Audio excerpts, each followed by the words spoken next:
Dios les bendiga, hermanos. Sea cada uno de ustedes bienvenidos a este su canal. En esta ocasión, pues, estaremos hablando de todo un poco con mis hermanos Franklin González de Panamá y Francisco Limones de México.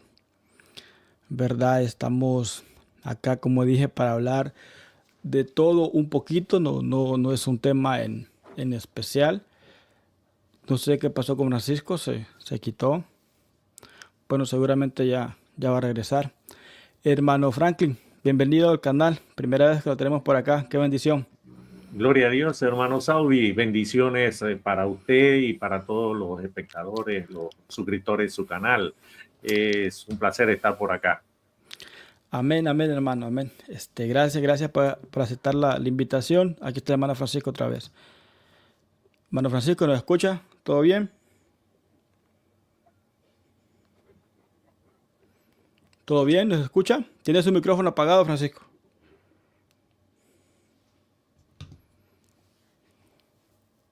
¿Qué tal, hermano? Ya tuve una interferencia aquí en internet, pero ya regresé. ¿Todo bien? ¿Nos escucha? Sí, Ok, bueno.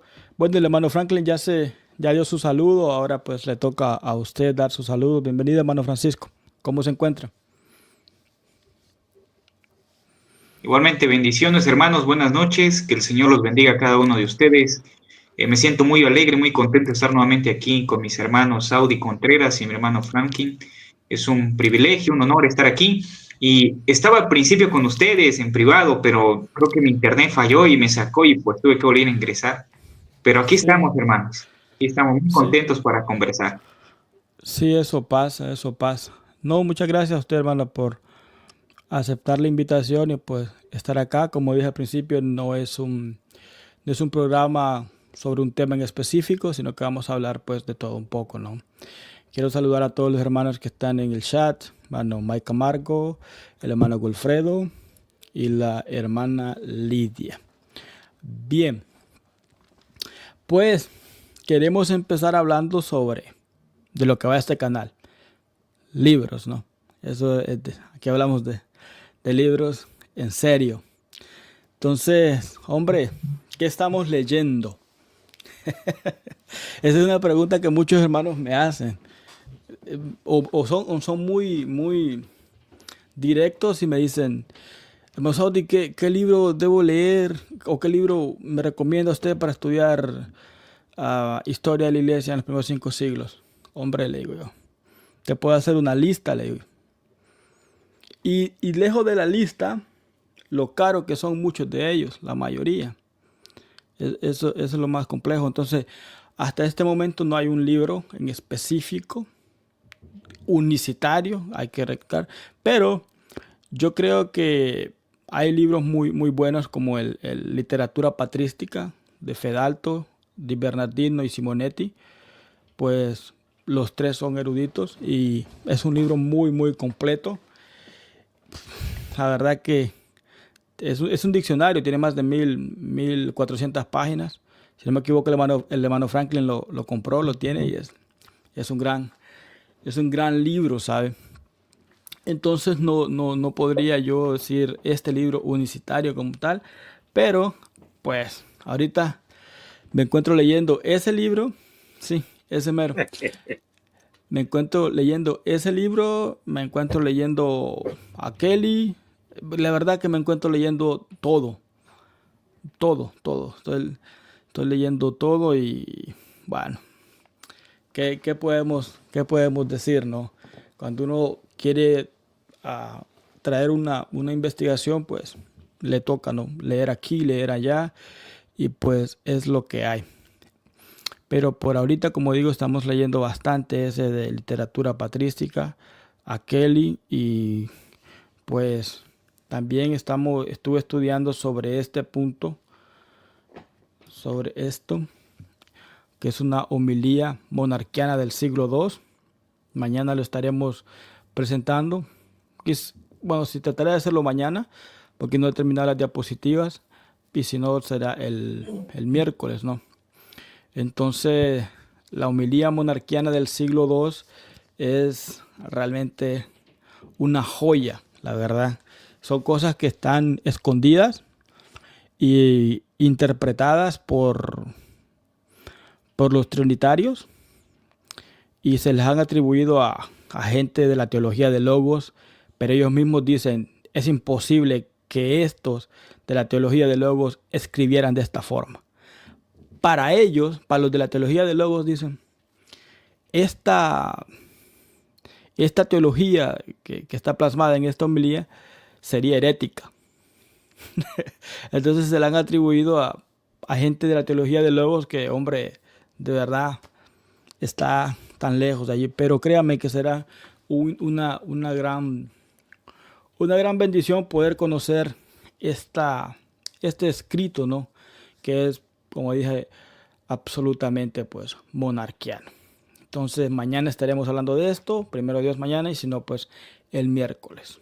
Así que mis hermanos, hermano Franklin, hermano Francisco, ¿algo que quieran opinar sobre lo que yo dije o qué están leyendo ustedes por los momentos?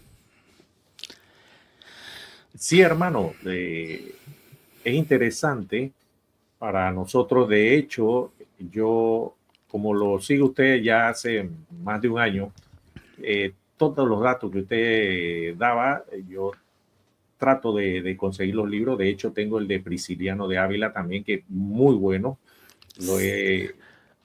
Amén. Hermano, me permite hacer una pequeña observación sobre lo que dijo. El hermano tiene su canal, porque el hermano tiene un canal. El hermano nos va a estar hablando para los que los que no están suscritos, los que no lo siguen, pues pueden irlo a seguir. El hermano tiene un muy buen análisis de los tratados de Prisciliano.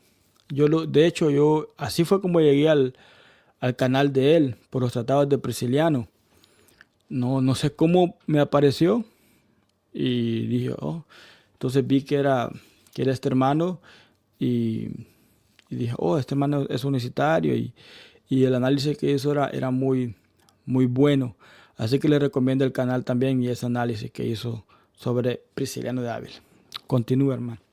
Amén, hermano. Sí, el canal se llama Kairos 507 y estamos ya hace un poco más de un año haciendo el esfuerzo de llevar la doctrina unicitaria primero a los hermanos de la banca de aquí de Panamá, porque hay esa falencia que los hermanos desconocen ciertos temas y bueno, ya ustedes comprenden, ¿no? Entonces, como nosotros iniciamos pues el canal con ese interés, entonces a través del hermano Saudi he podido adquirir ciertos libros y de hecho acabo de pedir, bueno, ese para una investigación que voy a hacer sobre sobre las actas. Porque ahí estuve escuchando un eco en las redes de los amigos Trino. Pero bueno, eso vamos a mantenerlo allí.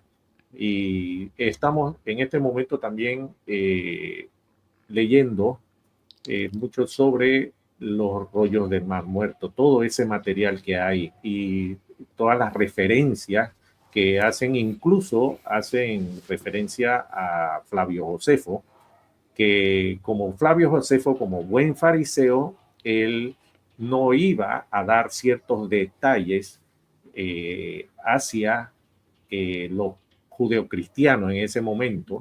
Y disculpen, bueno, una llamada ahí, vamos a cortarla. Ok, y les decía que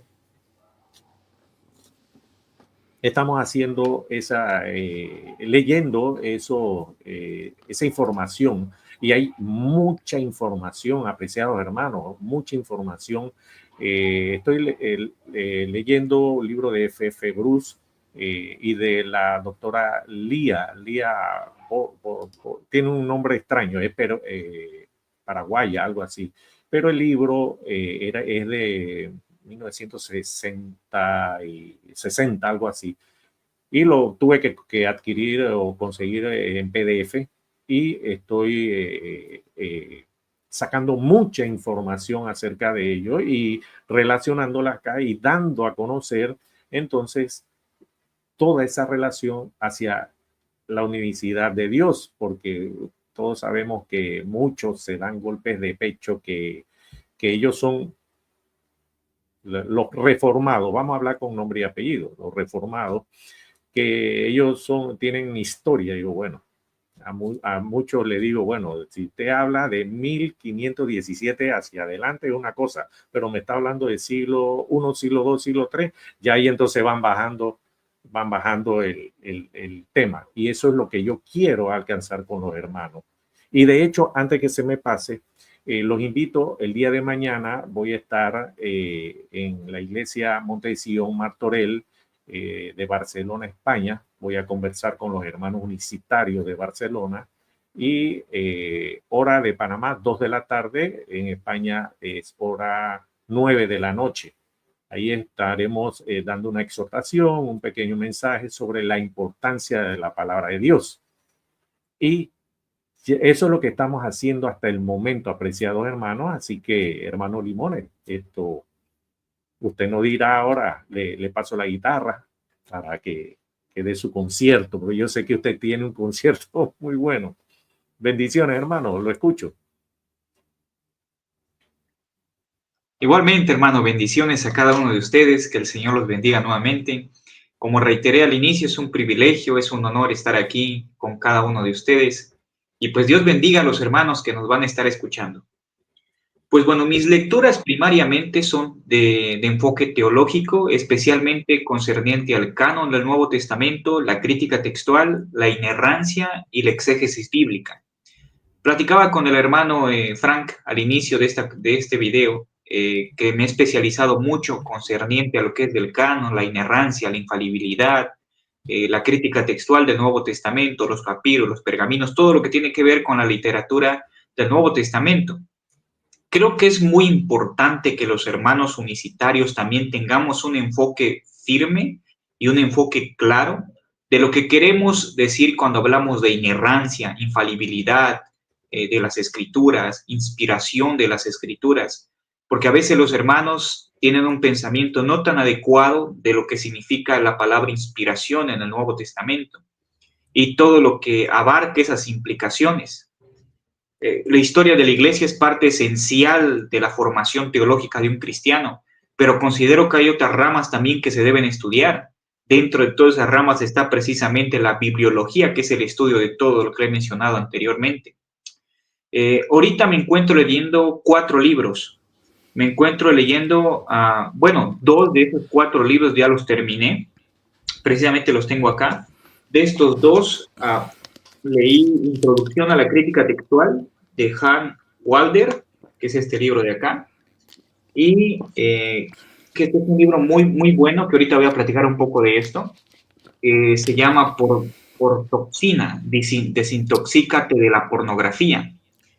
Estos 2 libros son muy importantes desde un enfoque bíblico y de un enfoque teológico y de manera pastoral y personal.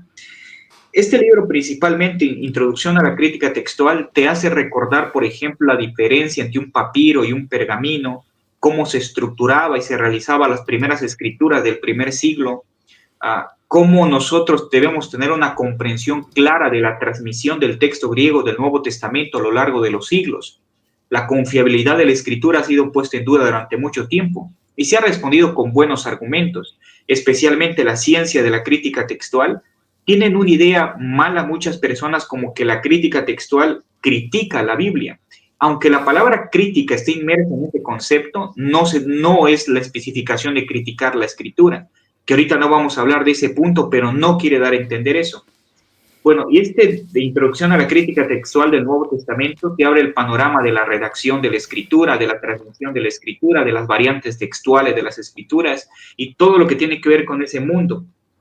Por un lado tengo el otro que es Desintoxícate de la pornografía, que más que un libro teológico es un libro devocional que sí expone la escritura, pero no de un enfoque teológico ni exegético, sino más bien como que te hace una exhortación a tener cuidado con ciertos ataques de la pornografía, las consecuencias de la pornografía en la juventud, cómo la pornografía afecta a tu cerebro, a tu funcionamiento como varón y también como mujer, a cómo afecta tus relaciones personales, ya sea con tu esposa, con tu novia, cómo idealizas que es el sexo en la pareja mediante esas escenas extremadamente irrealistas que pasan. Entonces, te abre un panorama muy bueno y yo recomiendo a algún hermano, mujer o hombre, que esté pasando por luchas sobre este punto, porque ciertamente las hay, porque no lo decimos, pero ciertamente las hay.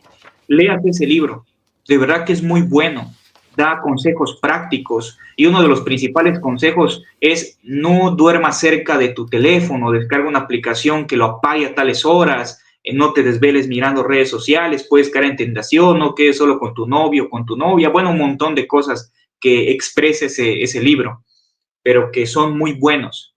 Y ahorita el libro que estoy ya leyendo es este que tengo acá, que se llama El Canon del Nuevo Testamento, estableciendo los orígenes y la autoridad de los libros del Nuevo Testamento, del erudito del Nuevo Testamento, Mitchell Kruger, de Editorial Kerigma. Ahorita voy en la página 135 y considero que es un buen libro. Da ciertos patrones que no solamente excava de manera superficial, sino que da diferentes perspectivas y enfoques acerca del modelo canónico. Existe el modelo canónico crítico, el modelo canónico heterodoxo, el modelo canónico de la Iglesia papista romana, que precisamente la Iglesia papista se adjudica a la conformación del canon del Nuevo Testamento y un montón de barbaridades que no son ciertas. Por ejemplo, el católico romano tiende a decir que dado que la escritura fue creado por la Iglesia Católica, entre comillas, la Iglesia Católica tiene la potestad de inferir autoridad a los libros del Nuevo Testamento.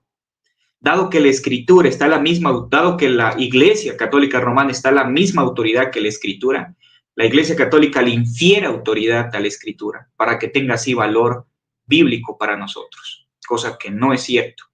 Pero este libro es muy bueno, eso sí quiero dejar en claro que no es un libro para introducción del canon, sí es bastante profundo y algunas veces sí es bastante académico en algunos puntos. Y por último, el libro que estoy leyendo todavía se llama Duras Palabras, cómo entender pasajes difíciles de la Escritura, con el doctor teólogo presbiteriano muy reconocido, el doctor R.C. Sproul. Considero que el doctor R.C. Sproul, a pesar de sus carencias teológicas como presbiteriano, que creía en el bautismo de infantes, el paidobautismo, creía en el preterismo moderado y otras cosas, considero que este libro es un buen libro de apologética para responder cuestiones de preguntas bíblicas que tal vez algunas veces nos surjan. La verdad que el doctor Sproul tiene experiencia manejando estos temas y abarca muchos pasajes difíciles de escritura, por ejemplo, en el endurecimiento de Faraón, vasos de destrucción y de honra que aparecen en Romanos capítulo 9, la ramera Rahab, cómo es que es puesta en los tesoros de la fe sabiendo que mintió. Bueno, todo ese tipo de cosas empieza el doctor Sproul a dar una explicación muy buena, muy buena. Entonces, esos son los libros que estoy leyendo actualmente y pues me han beneficiado bastante. Ahora le dejo aquí al acordeón al querido hermano Saudi. Adelante. No, hermano, muy interesante todo lo que ustedes dos están leyendo.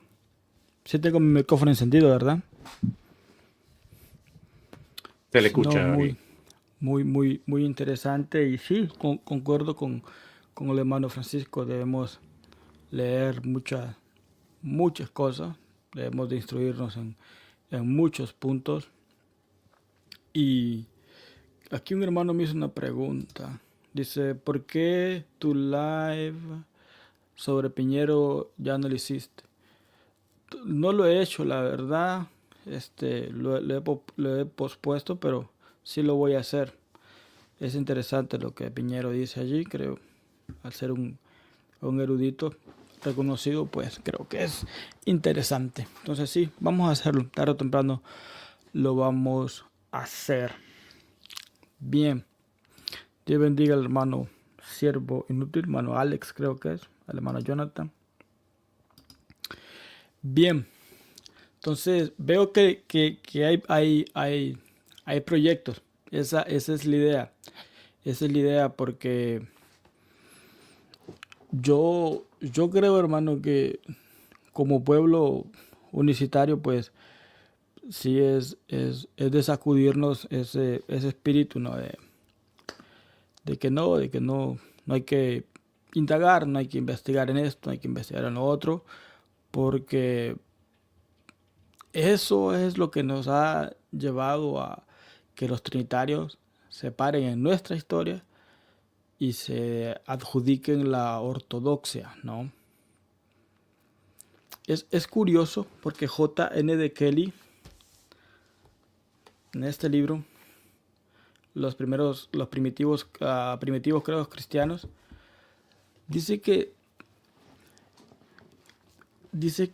la primera vez que se le declara la guerra a la doctrina originista de las tres hipóstasis es sárdica, de forma oficial, dice él.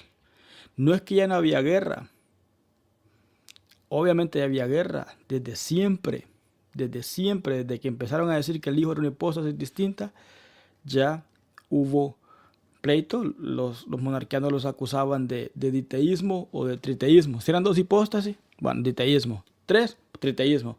Si le agregas una cuarta, bueno, otro Dios. Una quinta, otro Dios. Y así nos vamos a ir. Entonces, es curioso ver cómo los propios eruditos trinitarios nos dan la razón. A mí por eso me gusta mucho citarlos, porque los que saben de historia, los que saben de todos estos asuntos, de los primeros 5 siglos de la iglesia, pues son ellos, ¿verdad? Y el trinitarismo, pues, hombre, más que todos los muchos que hacen contenido en YouTube, en las redes sociales, o simplemente llegan a comentar, a veces comentan desde una desinformación. Yo a ellos los entiendo porque no es fácil ver la realidad de las cosas, ver cómo no fue tu Trinidad lo que era la ortodoxia, no fue tu Trinidad la que estaba peleando en contra del arrianismo. De hecho, el arrianismo nace de allí. Entonces es interesante, ahorita me acordé de ese punto y quería tocarlo. J.N. de Kelly dice, de forma oficial, en sárdica se le declara la guerra a la doctrina de las tres hipóstasis originistas, dice él. Entonces, hombre, hablemos también un poco de lo que estamos escribiendo. Creo que hermano Francisco, bueno, él ya escribió un libro, pero no sé si está escribiendo algo más.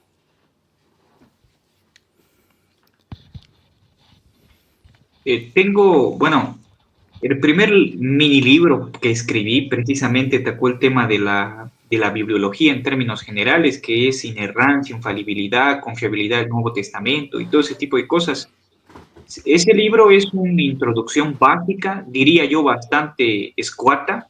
Con eso no quiere decir que es ridícula, simplemente digo es bastante básica para una persona que está comenzando en la fe, que no conoce teología y que quiere conocer conceptos básicos de lo que es, o sea, el ABCD de la teología, diría yo, etcétera, lo básico para aprender esos temas.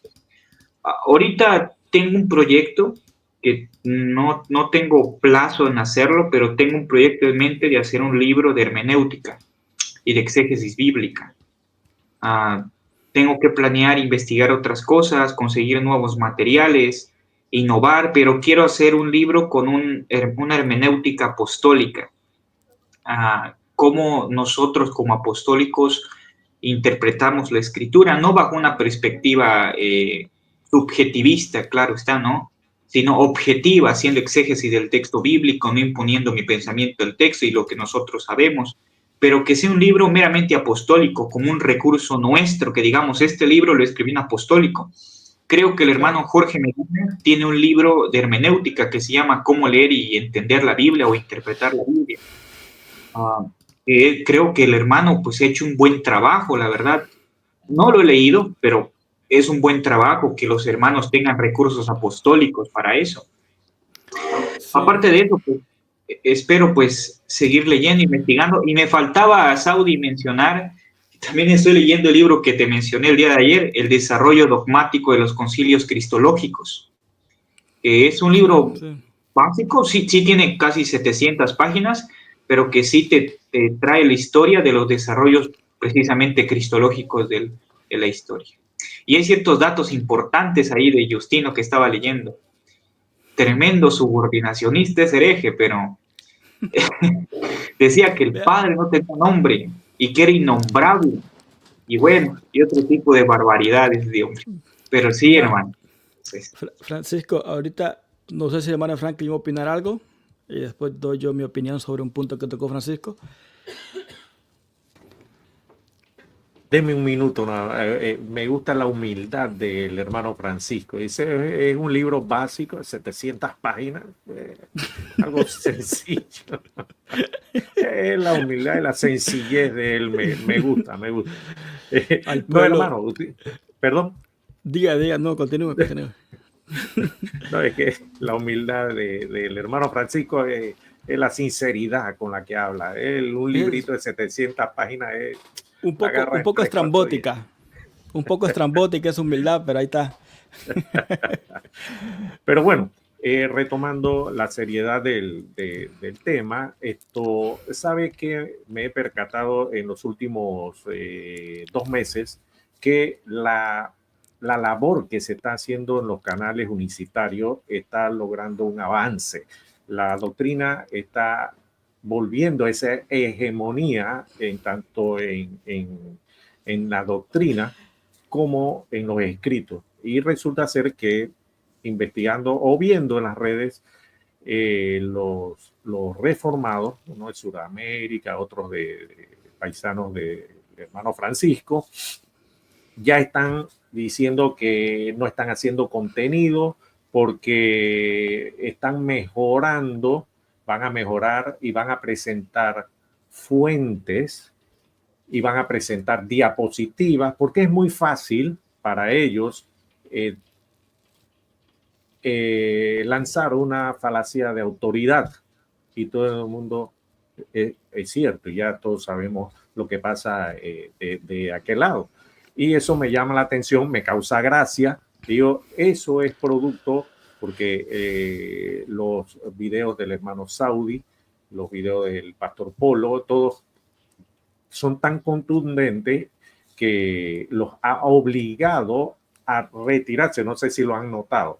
Ya con la unicidad no quieren mucho trato porque se les está demostrando. De hecho, hace menos de un mes estuve viendo un en vivo y alguien estaba comentando y yo cosas que no tenían nada que ver con el tema. Le digo, hombre, hermano, disculpe, no tiene nada que ver, déjenos seguir el tema.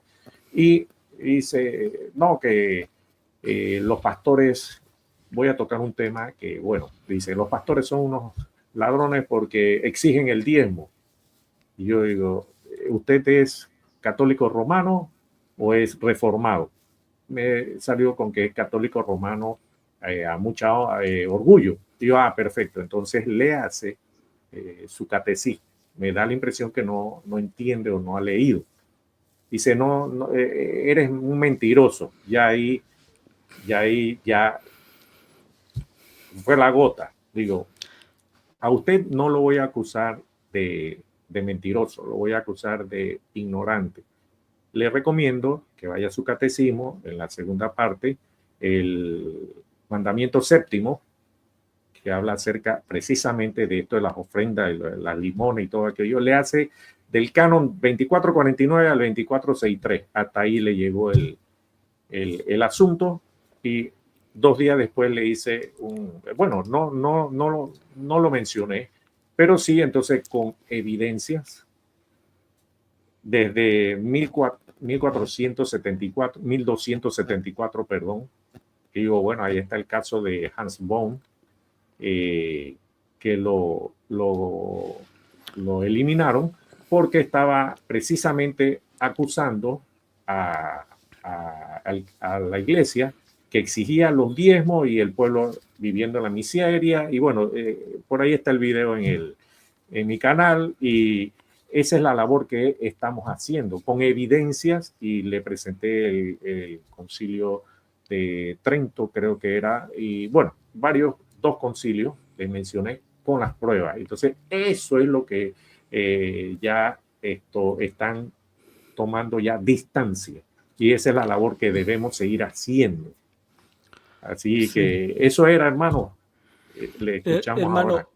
Hermano Franklin, cuando usted dice que los reformados o los trinitarios en general están tomando distancia sobre los concilios, del punto histórico, ¿es a eso que se refiere? El punto histórico.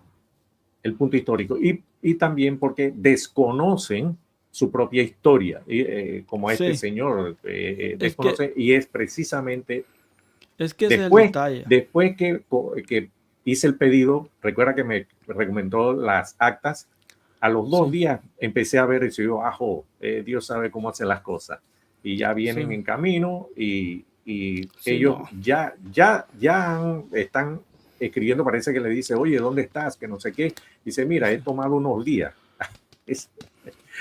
Exactamente, hermano, nos vamos a dar un banquete, y ya ahí dice, es de Sudamérica. Dice, estoy tomando unos días, estoy tratando de mejorar la exposición, que no sé qué, porque voy a empezar a utilizar diapositivas con fuentes, y tratando de dar pues la fuente de dónde viene, porque ya todos sabemos que ellos es muy fácil hablar y acusarnos de herejes y todo lo demás que nosotros sabemos, hermano. Eso es. Sí, hay gente que no logra captar también por su sesgo trinitario, tanto católico como protestante, de que los eruditos o los estudiosos, los académicos, ellos pueden cambiar de un punto de vista así. Vean, Atanasio para ellos es el becerro de oro de ellos. Bendita sea su memoria, dicen ellos cuando hablan de él, santo Dios. Es el becerro de oro de ellos. ¿Y sabe qué dice ahora Juan José Ayán? En su libro Ocio de Córdoba, a un siglo de la historia del cristianismo. Dice, voy a parafrasear, ya que Atanasio, allá para el 262, dice J.N. de Kelly, empezó a hacer campaña en contra de Sárdicas, porque no le convenía, porque él se estaba declinando hacia las 3 hipóstasis, y Sárdica hablaba de una hipóstasis. Entonces él decía que eso era una fórmula no válida. Entonces dice Juan José Ayán, muchos historiadores modernos han empezado a cuestionar eso que dice Atanasio sobre Sárdicas, porque no tiene sentido de que si Sárdicas no fuera una fórmula de fe que se produjo, que nació de la reunión de todos esos obispos a la cabeza de Ocio y Protógenes escribieran al obispo Julio de Roma. No tiene sentido eso. Entonces dicen los historiadores modernos, según Juan José Ayán, Atanasio está mintiendo. Del becerro de oro de ellos está mintiendo. Eso es tremendo, porque como dije, Atanasio, usted les puede, a un trinitario le puede hablar mal del papá y la mamá, pues no le hable mal de Atanasio. Más que todo un católico. Entonces, estamos viendo que pueden cambiar de opinión conforme a los nuevos investigaciones que van haciendo. Y como yo siempre lo he dicho, todos somos hijos de nuestros siglos. Antes, no hay nadie, no hay ningún patrólogo, un patrólogo o un historiador más grande en cuanto al conocimiento de la crisis ariana que Manlio Simonetti. No lo busquen, no lo va a encontrar. Y Manlio Simonetti nos da la razón a nosotros. Y lo hemos mostrado y lo podemos seguir mostrando. Pero ¿usted cree que Simonetti, en plena reforma protestante, hubiese escrito eso? No lo hubiese escrito. No lo hubiese escrito. Se lo garantizo que no lo escribe. Pero ahora, como hay libertad de expresión gracias a unicitarios como Miguel Servet, entonces ahora ellos son hijos de su siglo, y como a lo mucho es lo que pueden hacer, decir otro historiador, no estoy de acuerdo, listo. Pero nadie lo va a mandar a la hoguera, nadie lo va a mandar al destierro, nadie lo va a mandar a la cárcel por esas opiniones que van en contra de lo que la Iglesia Católica tradicionalmente ha venido enseñando. Entonces, eso, los católicos los católicos trinitarios laicos, no logran entenderlo ellos. No logran entenderlo. Y por más que uno les muestre a sus eruditos, los otros días uno me salió diciendo, porque le cité a literatura patrística sobre Nicea, que es totalmente para el lado nuestro, dice, no, que mostrame la foto del libro, mandame una foto. Hombre, ¿sí ve? Pero si sale gente como Pacheco a decir que el campeón de la ortodoxia en Nicea fue Atanasio, cuando ni tan siquiera participó, a ese hombre le aplauden como focas, me van a disculpar la expresión.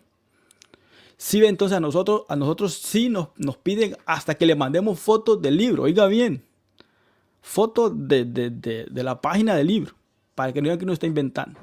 Es cierto, hermano, y disculpe que lo interrumpa. Yo me doy a la tarea en los últimos videos, bueno, los últimos no, la mayoría de los videos que hago, cuando presento una fuente, le saco la foto de la portada, la página y todo, para que no vayan a decir algo. De hecho, y disculpe, hermano, 15 segundos. También hay eruditos que cometen, eruditos, doctores, que, por ejemplo, aceptan que el judeocristianismo, primer siglo, bautizaban en el nombre de Jesús. Sí. Sin embargo, no sé con qué intención, dice, sin embargo, como podemos ver en Juan del 4 al 6, vemos claramente que tiene una orientación trinitaria. Y yo, aguanta. Trinidad, siglo I, ¿de qué estamos hablando? Entonces, eso es lo que queremos en Cairo 507, Cristianismo en Libro y Pasión por las Escrituras, que los hermanos sepan agarrarlas en el aire. Digo, ¿cómo este doctor me va a hablar de Trinidad de siglo I y está diciendo que el bautismo en el nombre de Jesús, siglo I? Lo escucho, hermano. Sí, no, completamente de acuerdo con usted. Hoy, hermano, mire, cualquier cosa que un trinitario, por muy académico que sea, salga a decir desde el punto histórico en los primeros 5 siglos de la Iglesia, tenemos la capacidad de responderles con las fuentes primarias. Tenemos esa capacidad. Antes, pues, quizás no la teníamos, no porque no estaban las fuentes, sino porque pues no nos habíamos adentrado con fuerza, por decirlo de esa forma. No sé si el hermano Francisco tenga algo que opinar sobre ese punto.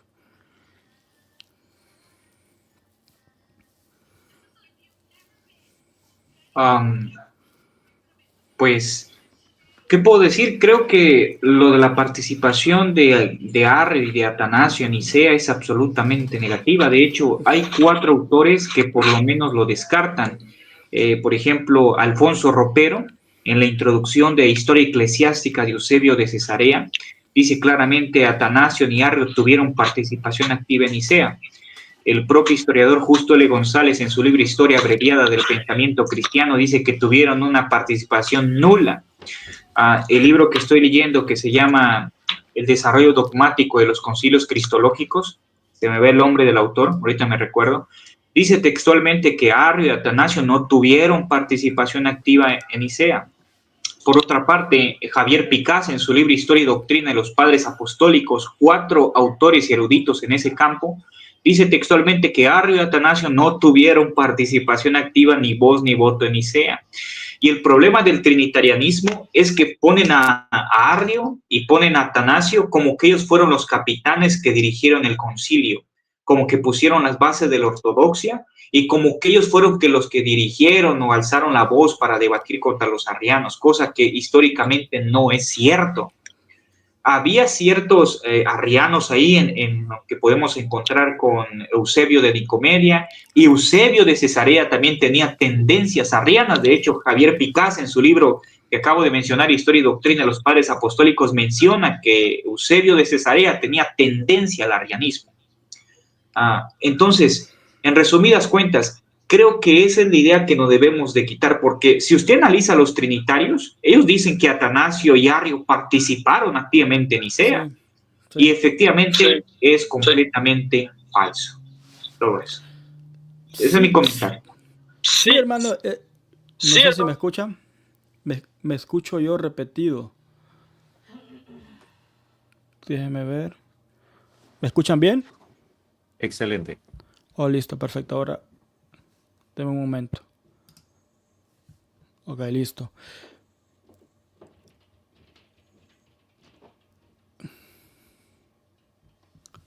Espérenme. Bien. Sí, lo que pasa es que ese es el cuento que el catolicismo romano se ha inventado para exaltar la figura de Atanasio, para ver que él es el campeón de la ortodoxia, como lo llaman. Entonces el reformado, el protestante, se lee por ahí cualquier cosita sin hacer una investigación exhaustiva realmente. Entonces él repite y repite y repite. Pero ya vemos que los eruditos pues dicen que no, que Atanasio nada que ver. De hecho, de Arrio también dicen que no estuvo porque mucho... Unos dicen que sí, otros dicen que no, porque mucho... Para no generar más polémica, pues ya ve que al hombre le andaban ganas, ¿no? Teológicamente hablando. Entonces, sí, es la repetidera y también uno tiene que tener cuidado a veces porque pues uno se gasta 50, 60, 70 dólares o hasta más en un libro escrito o comentado, mejor dicho, sobre algún personaje de los primeros 5 siglos. Y pues el libro sale caro y le salen a uno con una gran deshonestidad. Por ejemplo, este libro, que es de Novaciano, La Trinidad, dice Simonetti, ni tan siquiera deberían de llamar ese libro así, si ese libro ni habla de Trinidad. Difícilmente, dice Simonetti, ese libro se llamó originalmente Trinidad o sobre la Trinidad, de Trinitate. Entonces, porque solo habla del Padre y del Hijo, así de simple, el Espíritu Santo, pues nada, y tiene un subordinacionismo ontológico, no me quiero meter en eso. Novaciano es lo peor que pueden encontrar ustedes en la teología de Logos, su subordinacionismo ontológico, como dije. Pero lo que quiero resaltar es que cuando habla de los monarquianos, porque él está escribiendo en contra de los monarquianos, como estas versiones son bilingües, traen el texto original, ya sea en latín o en griego, en este caso en latín, y traducido al español. ¿Qué pasa? El hombre traduce, se me olvida cómo se llama él. Aquí está el hombre preparado, dice por Carmelo Granado Bellido. Vea, para que no vean que estoy mintiendo. Ahí está. ¿Qué pasa? El señor Carmelo dice algunos, dice, hablando traduce algunos, hablando de los monarquianos, ¿no? Han exagerado sus honores, dice, llamando al hijo padre, diciendo que el hijo es el padre. Pero si uno se va al inglés, no dice algunos. A la versión de inglés no dice algunos. Dice muchísimos. Very many, dice en inglés. Muchísimos. Y si usted se va al original, que está aquí mismo, al latín, y busca la palabra, y busca un diccionario en latín, coge la palabra que es plurique, y adivine usted, plurique no es algunos. Plurique quiere decir muchísimos. Pero el señor Carmelo nos traduce algunos. Entonces uno paga 70, 80 dólares por este tipo de deshonestidad. Y si uno no está al tiro, en la jugada, pues se lo echan a la bolsa. Entonces uno tiene que estar comparando versiones. Hoy hay mucho, hermano. Hoy hay mucho material. Hay diccionarios, aunque usted no conozca el latín, pero hay diccionarios. Hay versiones en inglés. Hay varias versiones incluso a veces en español del mismo escritor. Por ejemplo, otra deshonestidad intelectual es la de Alfonso Ropero, sobre Ignacio de Antioquía. Hay una parte, no recuerdo qué carta es de Ignacio, donde Ignacio dice que Jesucristo es el espíritu firme. Algo así estoy parafraseando, pero dice Jesucristo, mantenerse firmes o un espíritu firme que es Jesucristo. Mantenga un espíritu firme que es Jesucristo. Resulta que ropero traduce espíritu con E minúscula. Pero si nosotros vamos a leer a Simonetti, Simonetti no lo traduce así. Simonetti traduce espíritu con E mayúscula y no traduce firme, sino que traduce indivisible. Y traduce de esta forma: el espíritu indivisible que es Jesucristo. Así traduce Simonetti. Estamos viendo la deshonestidad del señor Roper, y me puede decir que es erudito y que conoce los idiomas y todo lo que quiera, pero es que Simonetti también es erudito y conoce los idiomas. Entonces, el señor, otro catedrático chileno que se llama Samuel Fernández Izaguirre, él dijo en una conferencia muy buena, un hombre que me gusta a mí leerlo porque hasta es muy honesto.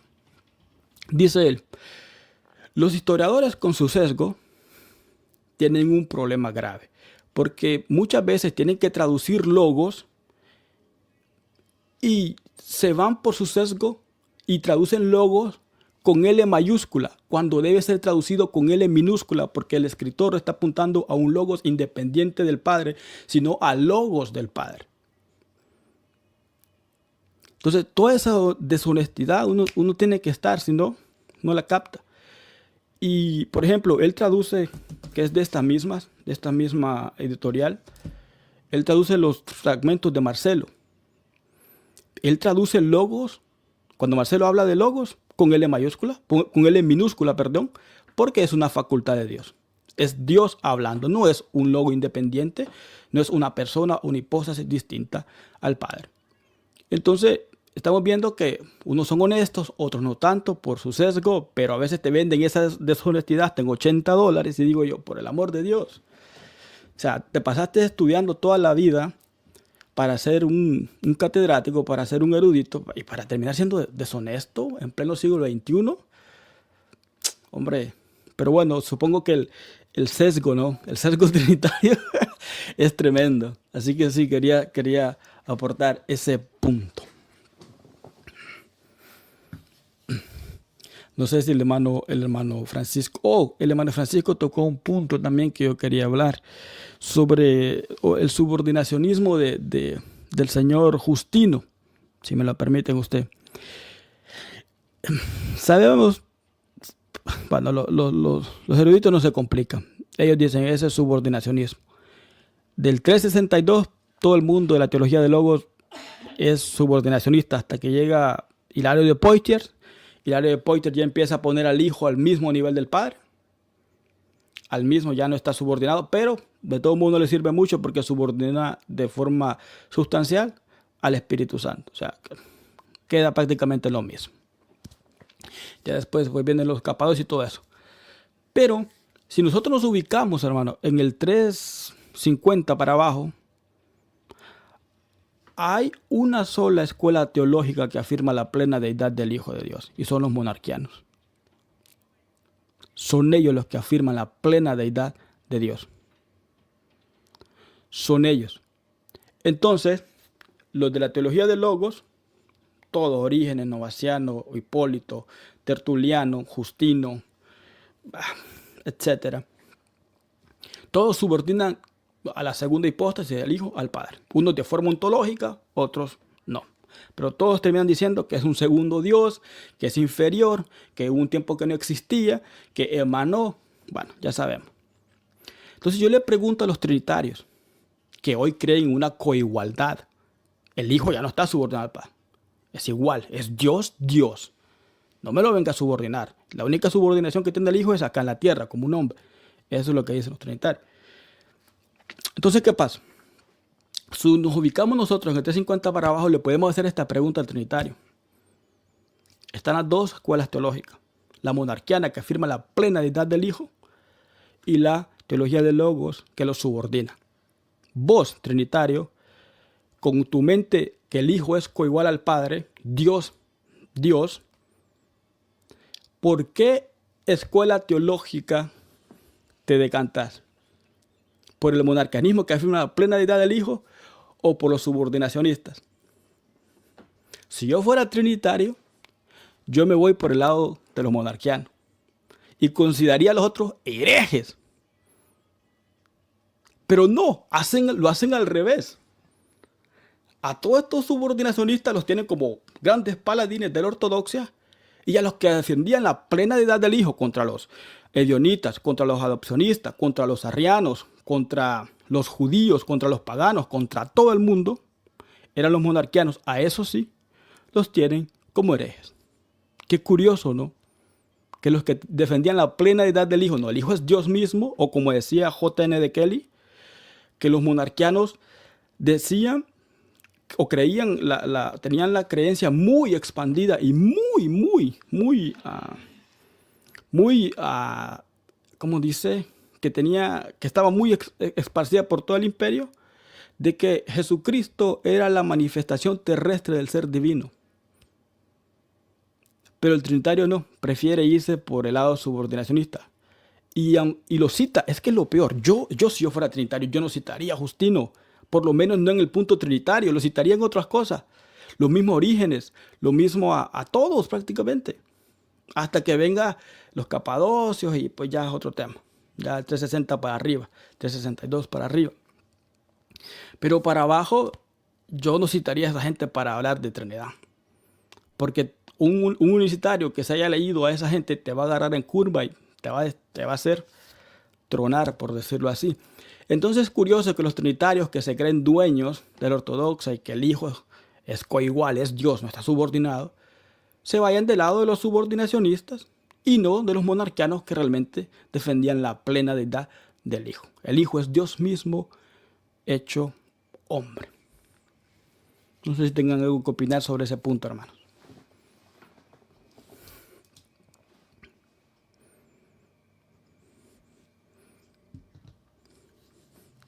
Creo que tiene el micrófono apagado. Hermano Francisco, ¿va a opinar algo del hermano? No, es lo que le comentaba, hermano Saudi. Los reformados o los protestantes reformados ya están tomando conciencia que han despertado al monstruo. Entonces, ¿qué sucede? Es como estos eruditos que mencionan, por ejemplo, ahora que estuve viendo los rollos de F.F. Bruce, habla al respecto y comenta algo del doctor Kuhlman, que dice si Jesús, porque en los rollos se menciona al maestro de justicia, que el maestro de justicia tiene una connotación mesiánica y que relacionaban a Juan el Bautista como el Mesías. Sin embargo, todos sabemos que Juan aclaró que él no era el Mesías, sino el que venía detrás de él, que al que no era digno de desatar la correa del calzado y todo lo que sabemos, ese es el Mesías y el que bautiza con Espíritu Santo y fuego. Entonces, el que no está chispa, como usted dice, hermano Saudi, el que no tiene los conocimientos básicos, dice, el maestro de justicia, ok, ese es el Mesías, ok, y lo relaciona entonces con Jesús. Entonces dice, ¿qué dice Kuhlman? Que si Jesús hubiese conocido a ese maestro de justicia, lo encerraría en lo que dice Juan 10:8, que dice, los que vinieron antes de mí, ladrones son y salteadores. Y Jesús hablaba fuertemente y directamente contra esas sectas y las herejías. Lo único es que el hermano unicitario debe saber leer incluso los evangelios y bueno, el hermano Francisco también debe darnos unas clases de hermenéutica y saber interpretar lo que quieren decir los apóstoles, porque en muchas ocasiones dice, los apóstoles no hablaban, voy a hablar contra los gnósticos, sino es que hay que saber a qué herejías se estaban refiriendo los apóstoles. Y así estos conocimientos, gracias a Dios, los hermanos que estamos haciendo el esfuerzo, porque es un esfuerzo monumental y una inversión muy grande para llegar a esos conocimientos y despertar nuevamente y buscar la hegemonía que tenía y que siempre ha tenido la la doctrina unicitaria. Lo único que sabemos que desde el siglo IV hacia adelante, después del edicto de Tesalónica, ya sabemos que todo lo demás es historia. Pero el hermano unicitario debe tener los conocimientos, como dice el hermano Francisco, los conocimientos básicos para agarrar estas falacias y estas mentiras que ahora se los aseguro. Desde hace 3 semanas que vi esos mensajes de los protestantes reformados, ya están tomando cautela y dice, hombre, voy a presentar las evidencias, las fuentes y todo, pero todo esto nace a raíz del trabajo que se viene haciendo hace, creo que 2 años y medio, con fuerza de los hermanos unicitarios. Sí, sí, hermano. El problema, si me permite opinar sobre eso, es que mucho trinitario que sale a hablar en las redes sociales, sin ganas de ofenderlo, solo tonterías. O sea, sin ganas de ofender. Yo les he visto reaccionando, o haciendo video reacciones, o refutaciones. No, de verdad. No dan ni ánimo de hacer una contrarrefutación porque lo que dicen, hermano, es lo de siempre y nada nuevo. No sé si Francisco quería opinar algo sobre eso.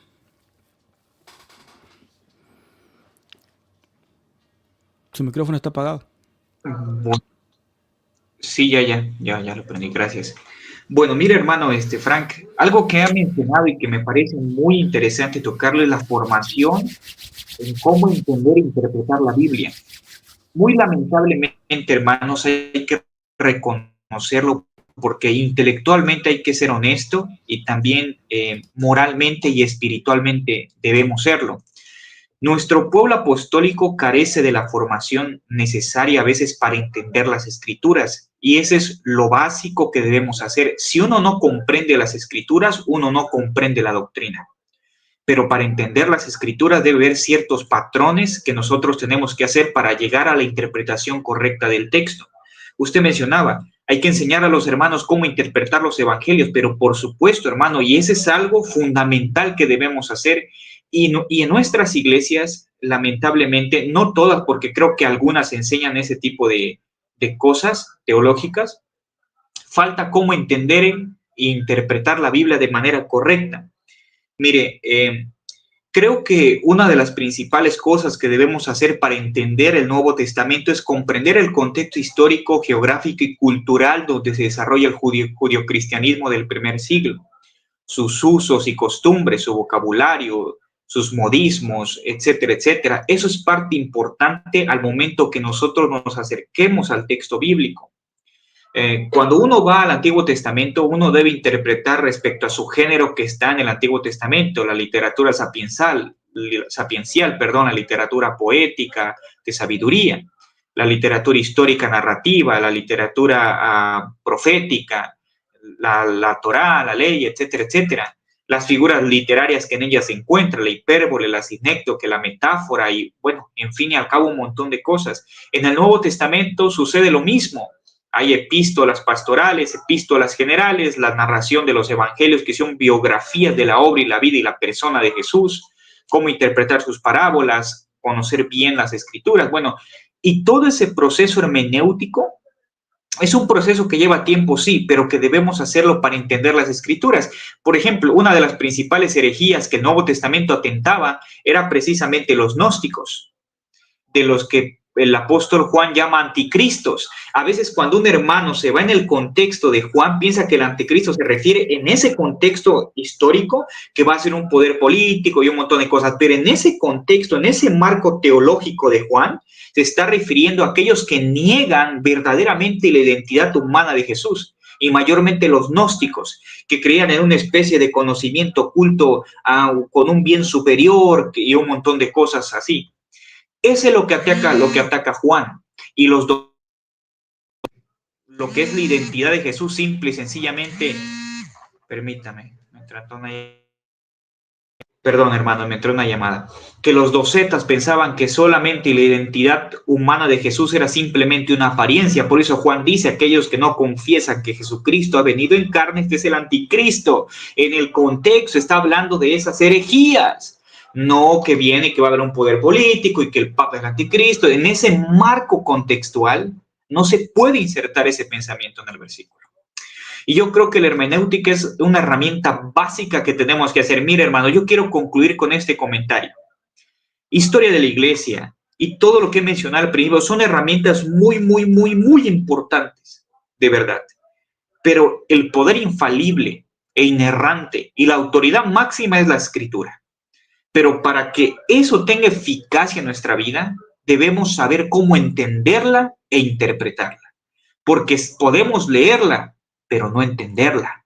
Puede ser alguien que lea 20 veces la Biblia, 40 veces la Biblia, y yo le pregunto, como Felipe le pregunta al etíope, ¿entiendes lo que lees? ¿Y qué contestó? ¿Cómo me voy a entender si no hay nadie que me explique? La letra mata. ¿O es del otro? Bueno, entonces, eso, hermano, debemos preguntarnos. Yo creo que antes de meterse con la historia y todo lo que mencioné, la crítica textual, un hermano debe primeramente comprender su Biblia. Porque si no hay una comprensión del texto bíblico, no hay nada. Sí, muy buen punto que toca. De hecho, creo que ese fue mi proceso. Primero me metí a cómo aprender a leer en contexto, que es fundamental, ¿no? Que es elemental, pero fundamental. Cómo interpretar un texto bíblico y cómo no andar diciendo que la letra mata. Todo lo puede en Cristo que me fortalece. Hermano, ¿sabe? Hermano, deme 10 segundos. Miren, ¿cómo puede ser posible de verdad que una persona se meta a debatir con alguien que más o menos tiene noción de teología y de hermenéutica y le pregunten, oye, ¿cómo tú interpretas la Biblia? Pues yo voy y lo leo y lo que entiendo digo, ¡qué bárbaro, hermano! Dios santo, yo no sé de dónde salen esos pensamientos. Señor, ¿cómo puede una persona decir, no, voy, leo y lo que entiendo, pues lo que interpreto, pues lo hago? Es como si alguien leyera el Antiguo Testamento y lee la ley del talión ojo por ojo. Bueno, ahí es vigente. Aquel mató a mi perro, voy y le paso el carro encima, porque la Biblia dice aquí. Hermano, de verdad yo me pongo a pensar, ¿cómo puede haber respuestas tan ridículas de verdad? Y una respuesta sabia debería decir, voy al texto bíblico, primeramente oro al Señor que me dirija, utilizo herramientas, leo el contexto, primordialmente el contexto, leo el contexto histórico, el narrativo, el cultural, utilizo la gramática para entender ciertos pasajes, hago una conclusión, comparo comentarios bíblicos y llego a la conclusión, esto es lo que el texto y lo que Dios quiere transmitir aquí. Pero de verdad que no puedo creer que hay personas que hayan contestado de esa forma.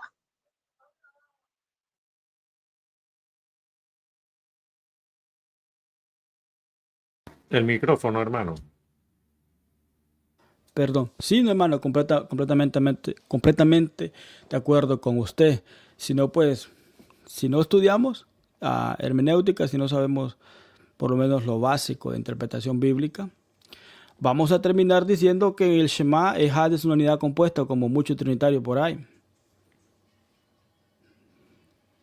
Vamos a terminar diciendo que Elohim es una pluralidad de personas. Eso no es ni saber leer en contexto, ni saber hebreo, ni saber lo que dicen los académicos sobre esas palabras, ¿no? Es absurdo, ¿no? En ningún idioma alguna palabra significa siempre lo mismo. En ningún idioma. Todo depende del contexto. Todo depende del contexto. La gramática sí nos ayuda, sí, pero está sujeta al contexto. La gramática nos brinda luz. Nos puede brindar luz, te puede brindar tinieblas también, como a los trinitarios. Les brinda tinieblas el Ejad de Deuteronomio 6:4. Les brinda totalmente tinieblas, ¿no? Entonces sí, completamente de acuerdo con el hermano. Ese es un muy buen punto. Antes de saltar a la historia, a la patrística, sí es muy recomendable primero que usted estudie su Biblia a profundidad, sepa qué es realmente la unicidad, para que no caiga en un modalismo secuencial y después salga del modalismo secuencial que creía y se vaya a vender como que era un gran maestro del modalismo secuencial que usted creía como unicidad, como lo hace el señor Montaño y otros por ahí, y salgan diciendo que son grandes maestros y uno los escucha hablar y este tipo lo que creía era un modalismo secuencial. Eso no es la unicidad. Entonces uno tiene que asegurarse bien, nunca va a llegar obviamente a la perfección, ¿no? Pero sí, primero saber empaparse de la escritura, aprender a interpretar un texto bíblico y generar el hábito de la lectura, que pues si no hay hábito de la lectura, pues no hay nada, no nos enteramos de nada. Entonces, creo que el hermano le dio al clavo con eso. Primero hay que estudiar Biblia. Como dije, ese fue mi proceso. Primero Biblia, después me salté a la historia de la iglesia, pues y ahí podemos decir que estoy atrincherado. Eso no quiere decir que no lea Biblia, pero pues, estoy atrincherado por ratos. Quiero tirar el fusil e irme corriendo, porque a veces uno pues se cansa, obviamente, ¿no? Tanto leer, tanto investigar, tanto... A veces uno se lee un libro, hermano, y el sesgo trinitario de la gente. Por ejemplo, uno lee Trinidad y Monarquía del señor Uribarri, que ese libro cuesta, oiga bien, cuesta en físico, cuesta 200 euros o $200 por ahí. En PDF cuesta casi $20. Yo lo agarré en PDF. Lo único bueno de ese libro es lo que dice del monarcanismo moderado. Eso es muy bueno. Ahí ya valió el precio que pagué, ya valió la leída. Y otra cosa de Uribarri, el sesgo trinitario de él es brutal, exageradamente. No se puede leer a Uribarri de una forma tranquila, por decirlo así. Y otra cosa de él es que cita a Simonetti cada 2x3. Cada 2x3. Cada 2x3. Entonces uno se da cuenta ahí que cuando citan a un erudito cada 2x3 en otro idioma, porque Simonetti escribía en italiano, por leer italiano, uno se da cuenta de este tipo cruzó el charco y pues es el más grande patrólogo en cuanto al conocimiento de la crisis ariana, como dije anteriormente, dicho por los historiadores, por los eruditos, no por mí. Hay que aclarar eso también. Entonces, sí, a veces pues es complejo leer todo eso, pero el hermano Francisco pues creo que dio al clavo con eso que tocó. No sé si el hermano quiere decir algo sobre la lectura, el hermano Franklin, porque quería tocar un punto yo acá también, pero le doy el tiempo. Ya vamos a ir terminando también, ya tenemos más de una hora. Sí, es que ha sido muy productivo este conversatorio porque definitivamente es un buen chiste el hermano, ¿eh? Sí, no, es que es verdad. Carlos Veloz, si uno dice nombres no está ofendiendo a la gente, siempre. Sí. Es que es la verdad. Sí. Hemos sacado algo muy positivo, que hay que ir por etapas y siempre no tomando o no con la guía de los hermanos que estamos desarrollando contenidos, sino empezando por lo básico, como dice el hermano Francisco. Vámonos por lo básico, vamos a estudiar Biblia, a entender cómo interpretar la Biblia, el mensaje correcto. Es cierto lo que usted decía acerca de Deuteronomio 6:4, y ya no lo mencionan tanto estos reformados y los católicos menos. Ya se los regañaron ya. Sí, se miden, pero eso, ¿de qué viene? Los hermanos hemos estado investigando, estudiando como debe ser. Ha sido muy productivo, le agradezco la invitación. No debemos hacer una tertulia como esta de vez en cuando, debemos hacerla. Está muy buena, así que la lectura, definitivamente hacer el esfuerzo por ubicar los temas que nos interesan y comprar poco a poco la literatura para que no suceda como les comentaba. ¿Cómo un erudito, y con todo respeto, un doctor en teología va a mencionar por su sesgo trinitario, decir, sí, el bautismo de los judeocristianos siglo I es en el nombre de Jesús? Pero si leemos Juan de capítulo 4 al 6, está hablando directamente de la Trinidad. Yo, no, Claro. no. Entonces, esto lo da en la preparación. Sí. Yo exhorto a los hermanos a que hagan el esfuerzo, sigan al hermano Saudi, al hermano Francisco, que estamos haciendo una labor titánica. Y también hay otros canales como los hermanos Julio César Clavijo, el hermano el pastor Luis Polo, son excelentes. Y con eso tenemos la base para hacer frente a los ataques que tenemos de parte de los trinitarios.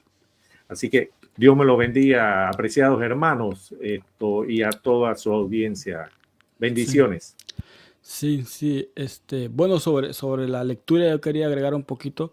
Pablo le dijo a Timoteo, en cuanto voy, ocúpate de danzar como David. No dice así. Y me dirijo directamente a los pentecostales. Soy pentecostal. Pero yo creo en el pentecostal. Yo soy un pentecostal que cree como la Biblia lo enseña. O sea, derramamiento del Espíritu Santo, dones del Espíritu Santo.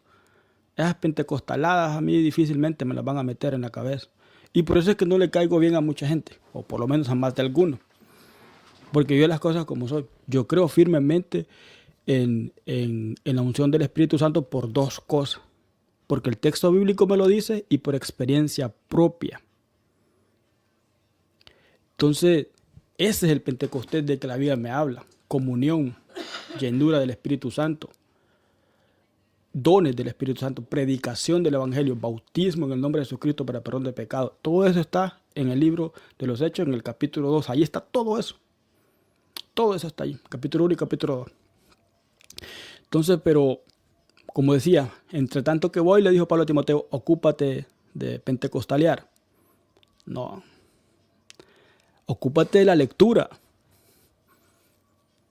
Pablo ya estaba, la segunda carta de Timoteo, ¿cómo podemos llamarlo? Es la herencia teológica, podemos decirle, de Pablo a su hijo en la fe, Timoteo. Y le dice Pablo, tráeme los libros, le dice. Pero resulta que Pablo ya iba a ser ejecutado. Pablo estaba a punto de ser ejecutado. Y dice, tráeme los rollos. Si el hombre quería seguir leyendo, seguramente los rollos del Antiguo Testamento, el libro de Isaías, yo no sé, cualquier libro del Antiguo Testamento, que era carísimo, por cierto, tener eso. Hoy Biblia gratis por todos lados, y no solo Biblia, sino todo tipo de libros. Otros, pues hay otros que no, definitivamente que hay que gastarse una buena plata, pero hay muy buenos libros gratis, especialmente la Biblia, ¿no? Que es el principal. Entonces Pablo está a punto de ser ejecutado y él dice, tráeme los rollos porque yo quiero seguir leyendo. Es así de simple. Pero nosotros pues nos ponen primeramente a pentecostalear, y vuelvo a decir, directo contra los pentecostales sin faltar el respeto a nadie, ¿verdad? No está mal que usted hable en lengua, no está mal que usted se goce, como dicen los pentecostales en el culto. Oiga, pero por el amor de Dios, ocúpese en la lectura de la Biblia. Ocúpese porque en ella, dice Jesucristo, está la vida eterna. No se apartará de ti nunca. Este libro de la ley le hicieron al Señor a Josué. Y así hay un sinfín de testimonios. El Salmo al 130, si no me equivoco, es una exultación a lo que es la palabra de Dios. 119, perdón.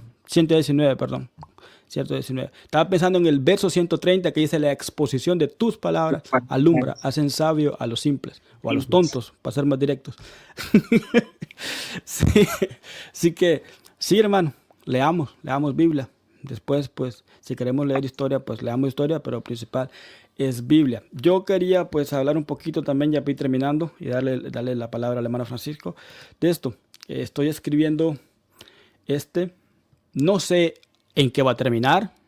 Estoy escribiendo otro libro llamado Hipnosis, pero me dieron ganas de escribir esto. No sé en qué va a terminar. Es un PDF, todavía no lo termino. Solo llevo como 2 páginas. Es sobre Calixto, el líder del monarquianismo moderado, entre comillas, porque este término moderado, monarquianismo moderado, monarquiano moderado, la gente no lo entiende. Por lo menos el trinitarismo. El trinitario que no lo entiende. ¿Pero por qué no lo entiende? Porque ellos se van al chat GPT, ¿cómo se llama eso? O la IA, la inteligencia artificial. Entonces ahí les dice un poco de cosas. Pero vamos a ver qué dicen los académicos sobre el monarquianismo moderado. ¿Qué es el monarquianismo moderado? Entonces, ¿por qué Calixto es considerado un monarquiano moderado? Eustacio, Ocio de Córdoba. Pero ahorita estamos situados pues en Roma, ¿no? Con el obispo Calixto estamos analizando la confesión de fe que nos provee el cismático de Hipólito, y estoy escribiendo esto que no sé en qué va a terminar. No sé si quizás el día de mañana lo agrego a un libro, pero tengo ganas de escribirlo, tengo las herramientas, tengo el espíritu para hacerlo, y creo que pues vamos bien. Se lo compartí al hermano Francisco, él echó un vistazo y me dijo que iba bien. A otro hermano también le pedí su opinión, a la hermana Daniela, y me dijeron que pues vamos bien. Hablamos de Calixto, de Sabelio, bueno, de todo un poco, ¿no? Así que créame que no sé en qué va a terminar este PDF, pero seguramente algún día estará en algún libro por ahí. Bueno, hermano Francisco, sus últimas palabras. Pues, primeramente agradezco a Dios por la oportunidad de estar aquí. Agradezco a usted, hermano Saudi, agradezco la vida de mi hermano Frank, que están aquí, que estamos trabajando. De igual manera, síganos, hermano, apóyenos, porque esto nos sirve bastante a seguir creando contenido. Y fíjese que personalmente, y creo que hablo por Saudi y por Frank, no hacemos esto por dinero, porque realmente cada uno de nosotros tenemos un trabajo independiente para sobrevivir, honestamente. El hermano trabaja, Frank, Saudi también, su servidor también. No voy a pensar que con 1,000 suscriptores o con 5,000 suscriptores vive uno plenamente bien. Entonces, hermanos, no hacemos esto por dinero, simplemente hacemos para ayudar a los hermanos a formarse, a crecer, a formarse en teología, en hermenéutica, en historia, en todo lo correspondiente a la rama de la teología. Y qué bueno que se han levantado hombres de Dios como Saudi, que han aportado bastante concerniente a la historia. El hermano Frank también, que está integrándose en este punto. Lo felicito, el hermano también, porque no todos tienen el interés por este aspecto. Entonces, sigamos adelante, como dice mi querido obispo, el hermano Samuel Valverde, adelante sin temor. Amén, Así amén. es, hermanos. Hermano Franklin, sus palabras de despedida. Amén, hermanos. Sí, igualmente, agradecido al Señor de darme el privilegio de compartir armas con estos hermanos valientes y esforzados, y exhortando a todos los hermanos a que nos apoyen. Es cierto, como dice el hermano Francisco, lo estamos haciendo con mucho amor, mucha dedicación, porque esto demanda mucho esfuerzo en tiempo, en inversión, en equipo, y esa es la intención nuestra, que el trabajo que estamos haciendo lo hacemos por amor a la iglesia de nuestro Señor Jesucristo y para todos los que defendemos la doctrina apostólica de la unicidad.